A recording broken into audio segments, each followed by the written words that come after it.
clean your bone marrow by putting it into a pot with cold water and some vinegar. I also put some salt in. Let it sit for about half an hour.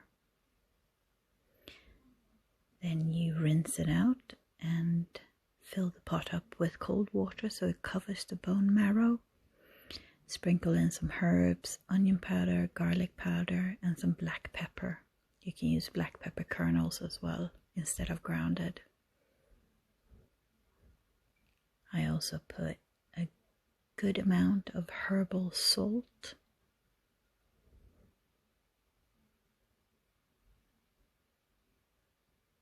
And a bay leaf or two.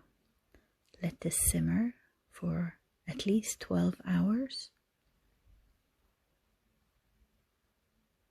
And once that's done, fish out the bone marrow and strain the broth if you want to. Let it cool, pour into glass jars and refrigerate.